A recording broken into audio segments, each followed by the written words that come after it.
Hello students, अभी तक हमने फॉरफीचर ऑफ शेयर्स किया है। मैं आशा करती हूँ कि आपको समझ आ गया होगा, क्योंकि मुझे कोई फ़ोन नहीं आया है। अब नेक्स्ट टॉपिक है री इशू ऑफ फॉरफिटेड शेयर्स। हमारे पास ये प्रोविज़न है कंपनी एक्ट में कि जो फॉरफिटेड शेयर्स होते हैं उनको हम दोबारा से री इशू कर सकते हैं। तो उस अवस्था में क्या अकाउंटिंग ट्रीटमेंट होती है? अगर हमारे फॉरफिटेड शेयर्स को हमने पार पे ही इशू कर दिया है तो बैंक क्या एंट्री होगी? Bank account debit to share capital account.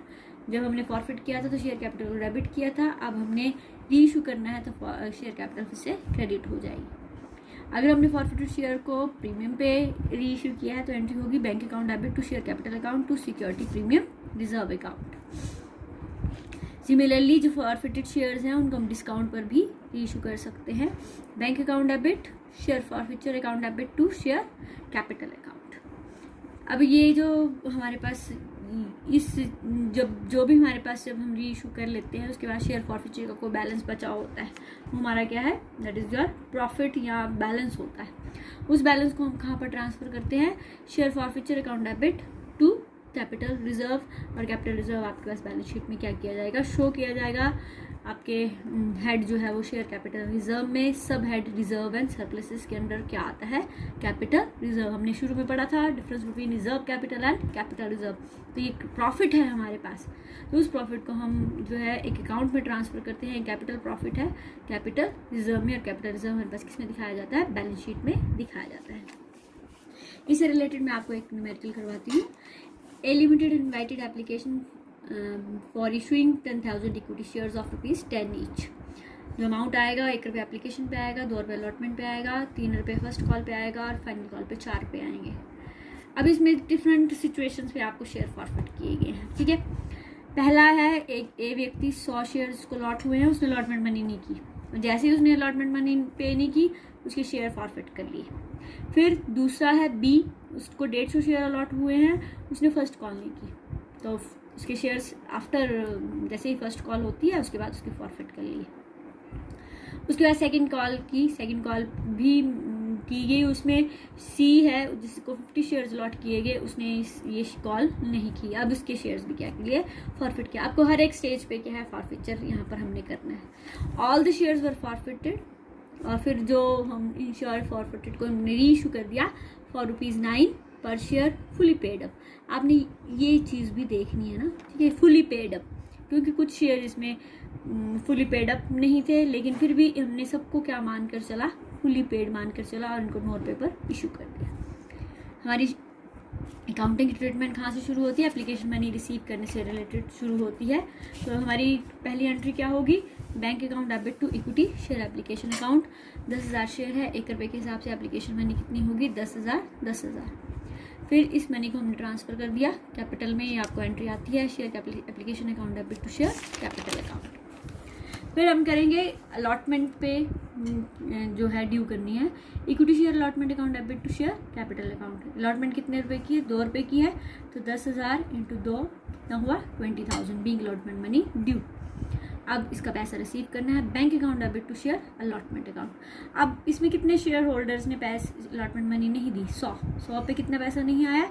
₹2 के हिसाब से ₹200। तो 20,000 हमने ये क्या है हमारे पास? This called as call in arrear. हमने ये अकाउंट क्या है? खोलना नहीं, हमने सिर्फ क्या करना है? इसमें से डिडक्ट करके लिखना है 20,000 माइनस 200 19,800। नरेशन में लिखेंगे being allotment money received accept 100 share. Allotment money receive होगी लेकिन 100 शेयर्स पर आपको रिसीव नहीं हुई है, इसको हमने डेबिट नहीं करना है, ठीक है। फिर आया हमारे पास, अब बोलते हैं क्योंकि इसने अलॉटमेंट मनी नहीं पे की, इसके शेयर को फॉरफिट कर लो। इसके शेयर फॉरफिट करने की क्या एंट्री करवाई थी मैंने आपको? Share capital account debit to share allotment account to share forfeiture account. Share capital कितने रुपए से कॉल की हुई है? कॉल्ड अप कैपिटल ₹3 की, तो ₹1 एप्लीकेशन के हैं, ₹2 अलॉटमेंट के हैं, तो 100 इंटू 3 300। अलॉटमेंट पे कितना पैसा आया? 200, और कितना पैसा इसने दिया हुआ एप्लीकेशन का? ₹100 ओनली। इसके शेयर क्या हो गए? फॉरफिट हो गए। अब हमने क्या करना है? फर्स्ट कॉल करनी है। Equity share first call account debit to share capital. अब जो शेयर हमारे पास फॉरफिट हो गए उतनी शेयर कैपिटल हमारी क्या होगी? रिड्यूस होगी। अब हमारे पास कितने शेयर बचे? 10,000 में से 100 शेयर माइनस करो, कितने बचे? 9900। तो जो हमने फर्स्ट कॉल ड्यू करनी है वो किस पे करनी है? 9900 पे। तो हमारी जो फर्स्ट कॉल है वो कितने रुपीज़ की है, 3 रुपये के हिसाब से हमारा जो अमाउंट आया वो कितना आया, 29,700, 9900 इंटू 3। अब हम बैंक जो है से रिसीव करेंगे, bank account debit to equity share first call. अब इस पर भी कुछ शेयर होल्डर्स ने आपको फर्स्ट कॉल नहीं दी। कितने शेयर्स ने नहीं दी, 150 के हिसाब से आपको कितना पैसा नहीं आया, 450। तो 29,700 में से 450 माइनस करो तो कितना आया, 29,250 रुपये। अब बोलता है जिसने फर्स्ट कॉल नहीं दी उसके शेयर को फॉरफिट कर लो। अब अगेन हम यहाँ पर क्या करेंगे, फॉरफिट करेंगे। Equity share capital account debit to equity share first call account to share forfeiture account. First call का पैसा नहीं आया है, फॉरफिट में क्या आएगा, application money plus allotment money. अभी इसकी कितनी कैपिटल कॉल की हुई है, 1 रुपया एप्लीकेशन का, 2 रुपये अलॉटमेंट के और फर्स्ट कॉल के 3 रुपये। 10 रुपये नहीं करने क्योंकि अभी तक पूरा शेयर कॉल नहीं हुए हैं, कॉल मनी नहीं, इसमें पूरा अमाउंट ऑफ कॉल नहीं हुआ है। 150 इंटू 6 900। फर्स्ट कॉल पे कितना पैसा नहीं आया इसका, 450। और कितना पैसा आ चुका है, 1 रुपये एप्लीकेशन का और 2 रुपये अलॉटमेंट के, तो 150 इंटू 3 450। ठीक है। अब हम करेंगे second call, equity share second and final call account debit to equity share capital account. अब यहाँ पर भी कितने शेयर्स हमारे कम हो गए, हमारे 100 शेयर तो पहले थे और 150 शेयर्स क्या थे वह दूसरे, टोटल 250 शेयर हमारे क्या हो गए, कम हो गए। अब हम फाइनल कॉल कितने शेयर्स पे करेंगे, 9,750 एट द रेट ऑफ ₹4 के हिसाब से हमारा जो अमाउंट रिसीव होगा वो कितना होना है, 39,000। ये हमने ड्यू किया। अब हम रिसीव करेंगे bank account debit to equity share second and final call. अब इसमें 50 शेयर्स ऐसे हैं जिन्होंने हमारे पास क्या है, सेकंड कॉल नहीं दी। कितना पैसा नहीं आया, 200 कम कर लो, टोटल पैसा कितना आया, बीइंग, यहाँ लिखेंगे being final call received accept 50 shares, 38,800। अब हम करेंगे, अब हमने सेकंड कॉल के बाद भी ये क्या कर देना है, हमने इसको फॉरफिट करना है। तो equity share capital account debit to share final call to share forfeiture account. Total amount कितना है यहाँ पर, 50 शेयर्स हैं। अब इसका तो पूरा पैसा हमारा कॉल हुआ है क्योंकि ने सेकंड कॉल तक कॉल की है। 50 इंटू 10 500। शेयर फाइनल कॉल कितने की है, 50 इंटू 4 200। और शेयर फॉरफिचर कितना है, फॉरफिट का मतलब कितना पैसा इसमें दिया है, 1 रुपये एप्लीकेशन का, 2 रुपये अलॉटमेंट के और 3 रुपये फर्स्ट कॉल के। टोटल हुआ 550 इंटू 6 300। ये हमारे सारे शेयर क्या हो चुके हैं और फॉरफिट हो गया। अब हमने इनको क्या करना है, रीइशू करना है। बोलता है all the shares were reissued at ₹9 per share fully paid up. जो लास्ट लाइन में आपको बोल रही हूँ फुली पेड अप, इसको याद रखना। इसका मतलब है कि पूरा पैसा जो है कॉल्ड किया है, लेकिन कुछ शेयर ऐसे थे जिसपे 2 रुपये कॉल हुए हैं, किसी पे 3 रुपये कॉल हुए हैं, किसी पे 6 रुपये कॉल हुए हैं और किसी पे 10। लेकिन अब हमने सारे शेयर्स को एक ही उस कैटेगरी में ला लिया है कि all the shares were fully paid up. तो bank account debit, share forfeiture account debit to equity share capital account. कितने शेयर्स थे हमारे पास, 101 हैं, 150 हैं और 51 हैं। कितने हुए, 300। तो ये जो 300 है इंटू 10, ये टोटल कैपिटल आपकी बन जाएगी 3000 की। ठीक है, इतने से हमने क्या किया, इसको डेबिट किया, इतने से अब हम क्या कर रहे हैं, इसको क्रेडिट कर रहे हैं। हमारी टोटल कैपिटल 10,000 की हो जाएगी। कितने रुपये पे री इशू किए, 9 रुपये पे, 300 इंटू 9 2700। और शेयर फॉरफिचर, इन दोनों का जो डिफरेंस होता है वो यहाँ पर आता है 300 रुपया। यानी कि 3000 के शेयर हमने कितने रुपये में इशू किए, 2700 रुपये में। ये हमारा क्या है, डिस्काउंट है 300 रुपये का। अब लास्ट एंट्री हमने किस में ट्रांसफर करनी है इसको, equity share forfeiture account debit to capital reserve account. तो कैपिटल रिजर्व कैसे लाएंगे अब हम, शेयर फॉरफिचर का जो पहला बैलेंस था वो कितना था हमारे पास, 100 रुपये। दूसरा बैलेंस कितना है हमारे पास, 450। तीसरा बैलेंस कितना है हमारे पास, 300। टोटल बैलेंस हुआ 850। 850 हमारे पास क्या है, शेयर फॉरफिचर क्रेडिट है। और यहाँ पर शेयर फॉरफिचर अकाउंट कितने से डेबिट हुआ है, 300 से। तो 850 माइनस 300 इक्वल टू 550। तो ये अमाउंट कहाँ पर ट्रांसफर हो जाएगा, क्योंकि शेयर फॉरफिचर का कौन सा बैलेंस रह रहा है अभी, डेबिट बैलेंस रह रहा है। तो share forfeiture account debit to capital reserve. Debit balance इसलिए किया क्योंकि ये हमारे पास क्या था, क्रेडिट था, इसको हमने ट्रांसफर, इसको खत्म करना है इसके बैलेंस को, इसलिए इसको डेबिट किया। Share forfeiture account debit to capital reserve account. तो बहुत अच्छा सम था जिसमें हर स्टेप पे आपको क्या किया है, फॉरफिट किया है, और लास्ट में जाके क्या कर दिया, इसको री इशू कर दिया। अगर आप पहली स्टेजेस में इनको फॉरफिट करते जाते हो तो उतनी कैपिटल आपकी क्या हो जाती है, रिड्यूस। इशू से रिलेटेड एक और न्यूमेरिकल करवा रही हूँ। इसमें दिया गया A limited invited applications for issuing 27,000 shares of ₹100 each, payable as 50 on application, 10 on allotment, 40 on final call. Application जो है वो 40,000 पर हमें रिसीव हुई। इसके लिए निम्नलिखित अरेंजमेंट किए गए, 7,000 को 7,000 दिया और बाकियों को प्रो रेट अलॉटमेंट की। ठीक है, ये चीज़ मैंने आपको बतानी थी कैसे करते हैं। फिर उसके बाद बताया कि पर्सन होल्डिंग 600 शेयर्स जिसको फुल अलॉटमेंट दी थी उसने सारी पैसे जो थे अलॉटमेंट के साथ भेज दिए हैं। और Ankur to whom 200 shares were allotted failed to pay allotment money and as well as call money. His shares were forfeited and reissued at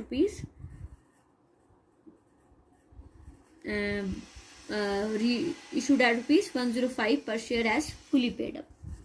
तो हम देखते हैं सबसे पहले हम क्या बनाएंगे, इसका टेबल बनाएंगे। टेबल मैंने आपको बताया हुआ है, यहाँ करेंगे share applied, allotted, application money received, application money due and balance. 7,000 को बोलता है 7,000 दे दिया, और रिमेनिंग को हमने कितने शेयर्स देने हैं, 20,000। ये वाली फिगर आपको पता है, ये वाली फिगर आपने क्या करनी है, फाइंड आउट करनी है। तो इस फिगर को फाइंड आउट करने के लिए हम क्या करते हैं, ये कितने शेयर आपके पास अप्लाइड हुए थे, 40,000। तो 40,000 में से 7,000 माइनस हुए तो कितने बचे, 33,000। तो 33,000 को हमने प्रो रेट अलॉटमेंट करके कितने शेयर दिए, 20,000 शेयर्स दिए। ठीक है, तो एप्लीकेशन मनी रिसीव्ड हम किसके हिसाब से करते हैं, अप्लाइड। तो हमारी कितने रुपए की एप्लीकेशन मनी, 50 की, 7,000 इंटू 50 3,50,000, 33,000 इंटू 50 16,50,000। इसका ड्यू सेम हुआ, इसका बैलेंस जो है वो नील। इनका ड्यू किसके बेसिस पे होगा, अलॉटेड बेसिस पे होगा। तो 20,000 इंटू 50 10 लाख। बैलेंस कितना बचा यहाँ पर, 6,50,000। अब आपने देखना है 6, इन्होंने बोला है कि जो पैसा आएगा वो एडजस्ट कर दो अलॉटमेंट और अपनी कॉल्स पे। हमारा जो बैलेंस बचा 6,50,000। सबसे पहले हम ये देखेंगे कि 6,50,000 अलॉटमेंट पे एडजस्ट होता है कि नहीं होता है। अगर तो हो जाता है सारा का सारा तो हम इसको अलॉटमेंट पे एडजस्ट कर देते हैं, लेकिन अगर फिर भी बचता है तो उसको आगे हम कहाँ पर करते हैं, कॉल्स में करते हैं। तो अलॉटमेंट हमारे पास 10 रुपए की है, तो 20,000 इंटू 10 कितना हुआ, 2 लाख। तो हमारे पास 6,50,000 है। एडजस्ट कितना होगा, 2 लाख, और बाकी बचा 4,50,000 जो हम कहाँ पर एडजस्ट करेंगे, कॉल्स में एडजस्ट करेंगे। ठीक है, तो इसकी जर्नल एंट्रीज करते हैं। Bank account debit to share application account, जो हमारे पास टोटल एप्लीकेशन मनी कितने की रिसीव हुई, 20 लाख की। ठीक है, 40,000 इंटू 50 रुपये के हिसाब से 20 लाख। अब हम इसको ट्रांसफ़र करेंगे, share application account debit to share capital account to share allotment account to share first call. Share capital पे कितना पैसा रिसीव होगा, जो एप्लीकेशन मनी हमें रिसीव हुई, जो हमने ड्यू करनी है, 13,50,000। 13,50,000 टू शेयर अलॉटमेंट, अलॉटमेंट पे कितना पैसा एडजस्ट करना है हमने, 2 लाख, और फर्स्ट कॉल पे कितना करना है हमने, 4,50,000 रुपया। अब हम देखते हैं कि थर्ड एंट्री होगी अलॉटमेंट की। अलॉटमेंट में कैसे करेंगे, share allotment account debit to share capital account, 2,70,000। Fourth entry है हमारी bank account debit to share allotment to calls in advance, क्योंकि एक शेयर होल्डर ने हमें कॉल्स का पैसा भी भेज दिया है। हम ये देखो आपके पास अलॉटमेंट में 2,70,000 की हम ड्यू कर रहे हैं, लेकिन हमारे पास ऑलरेडी 2 लाख रुपया रिसीव हो चुका है। तो एक रिसीव होगा आपको 70,000, और दूसरा आपको क्या रिसीव होगा, 600 शेयर्स पे हमें जो बैलेंस है, कितने रुपीज़ की बैलेंस है, 40 रुपीज़ की बैलेंस है कॉल्स की, वो भी आ गई है 24,000। तो टोटल पैसा जो हम यहाँ रिसीव हुआ 94,000। लेकिन यहाँ पर एक चीज़ हमने देखनी है कि जो 200 शेयर्स हैं हमारे पास, जिसको हमने अलॉट किए हैं, उसका अलॉट, ना ही उसने अलॉटमेंट मनी दी है, ना ही उसने कॉल मनी दी है। तो पहले तो हमें ये चेक करना है कि उसने कितने के लिए अप्लाई किया था। तो आपको वो नरेशन बनाने आती है, हम यह नरेशन बनाएंगे, if share applied for 20,000 share, if share allotted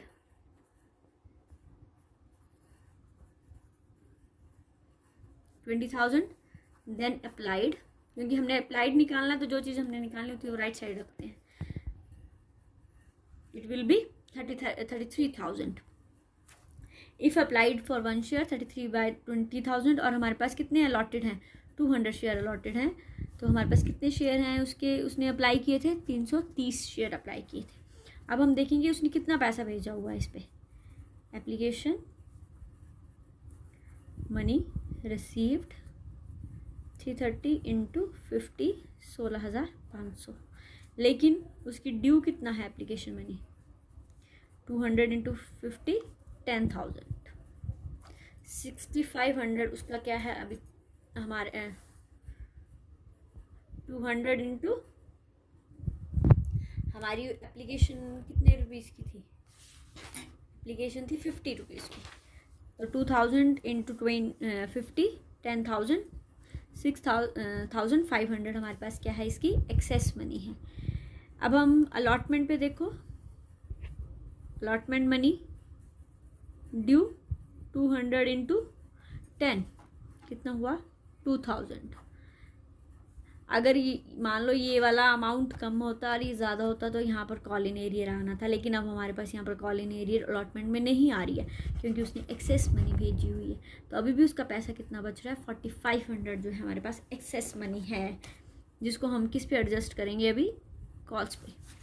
उसकी जो कॉल ड्यू हुई वो कितने रुपीज़ की हुई, 8,000 की, लेस उसका जो एक्सेस हमारे पास पड़ा हुआ है जो उसने अलॉटमेंट मैंने एप्लीकेशन के साथ भेजा हुआ है 4,500, तो जो हमें नहीं रिसीव हुआ वो हमारे पास कितना है, कॉल इन एरियर है, और जो किस पे नहीं आया है, कॉल्स पे है। अलॉटमेंट पे इसका कोई भी कॉल इन एरियर नहीं है, ठीक है, तो इसलिए यहाँ पर कॉल इन एरियर की कोई एंट्री नहीं होगी। अब नेक्स्ट एंट्री करेंगे हम, equity share first call account debit to share capital account, कितने रुपीज़ की है उसकी फर्स्ट कॉल, टोटल शेयर है हमारे पास 20,000, तो हमारी जो 27,000 है 40 रुपीज़ के हिसाब से 10,80,000 की हमारी जो होगी फर्स्ट कॉल होगी। अब हम बैंक से रिसीव करेंगे कॉल को, बैंक अकाउंट डेबिट, यहाँ पर हमारे पास कॉल्स इन एडवांस भी है, calls in advance account debit to share first and final call account 10,80,000। इसमें कॉल्स इन एडवांस भी है आपके पास, कितना है हमारे पास, ये है हमारे पास 4,50,000 एक है और 24,000 एक है, कितना हुआ हमारे पास 4,74,000। इसमें से जो बाकी अमाउंट बचा इसमें हमारे पास एक कॉल इन एरियर भी है 3,500, और जो बाकी बचा हमारे पास वो हमारे पास क्या है, जो हमें बैंक से रिसीव होगा 6,02,500, ठीक है। ये हमारी किसकी है, कॉल इन एरियर क्या किसका है, जो जिस व्यक्ति को शेयर हमने क्या किए हैं, अलॉट किए हुए हैं। अब हम जो है बोलते हैं कि सेकंड कॉल के बाद इनके जो है शेयर को फॉरफिट कर लो, तो equity share capital account debit to call in arrear account, क्योंकि कॉल्स नहीं आई है ना हमारे पास, और to share forfeiture account, call in arrear 3500, और इसका अमाउंट कितना फॉरफिट करना है, जितना आपके पास एप्लीकेशन पे आया था, ना कि 10,000, क्योंकि उसने तो 330 के हिसाब से आपको जो है पैसा भेजा है, तो कितना पैसा है उसको शेयर फॉरफिट करना है, 16,500। उसके कितने शेयर हैं, 200 शेयर हैं, 100 के हिसाब से 20,000 बीइंग शेयर फॉरफिटेड। अब नेक्स्ट एंट्री करेंगे हम, इनको री इशू कर दिया, bank account debit to share capital account to security, क्योंकि ये किस पे इशू किए हैं हमने, रिजर्व अकाउंट 5 रुपये के प्रीमियम पे, तो 20,000 200 इंटू 100 20,000, 200 इंटू 5 1,000, टोटल जो अमाउंट हमें रिसीव हुआ वो हुआ 21,000। बी फॉरफिटेड शेयर रीइश्यूड, और last entry share forfeiture account debit to capital reserve account. अब यहाँ पर शेयर फॉरफिचर अकाउंट 16,500 है, यहाँ पर कोई डेबिट नहीं हुआ है, इसलिए सारा का सारा हमारा इसमें चला जाएगा 16,500 कैपिटल रिजर्व में। Being profit on forfeiture transfer to capital reserve account. तो ये हमारे पास बहुत अच्छा एक सम था। यहाँ हमने क्या निकाले हैं, अप्लाइड या अलॉटेड। जो चीज़ आपने निकालनी है उसको हम कहाँ पर रख देते हैं, इस साइड। आपने नरेशन बड़ी अच्छे से पढ़नी है। A to whom share allotted, A to whom share applied. अगर अलॉटेड लिखा है तो अप्लाइड निकालेंगे, अगर अप्लाइड लिखा है तो अलॉटेड निकालेंगे। तो जो चीज़ आपने निकालनी है वो इस साइड रखनी होती है, राइट साइड। तो हमारे पास शेयर अलॉटेड थे, अप्लाइड भी दिए होते हैं। जिसके निकालने हैं उसकी शेयर्स की जो स्टेटमेंट है उसके हिसाब से आपने देख लेना है। और ये वाला वर्किंग नोट बहुत इंपॉर्टेंट है कि कैसे है, क्यों करते हैं हम, इसमें हम कॉल्स इन एरिया निकालने के लिए करते हैं, और दूसरा उसका कितना अमाउंट शेयर फॉरफिट करना है। जितनी उसने मनी एप्लीकेशन मनी भेजी होती है उसके हिसाब से हम उसके अमाउंट को क्या करते हैं, फॉरफिट करते हैं। और उस पैसे को हम, कुछ पैसा जो है बच जाता है वो कॉल्स इन एरिया में जाता है। ये कब होता है, ये बेसिकली जब हम प्रोरेटा अलॉटमेंट के सम करते हैं तो हमारे पास ये सिचुएशन, ये वर्किंग नोट बनाना बहुत ज़रूरी हो जाता है। तो ये हमने हमारा था, that is your another case of share forfeiture and reissue of share. इसके बाद हम जो है वो कल नया करेंगे। पहले आपने इसके रिलेटेड अब न्यूमेरिकल करने हैं, क्वेश्चन है तो वो मेरे से पूछना है, ठीक है।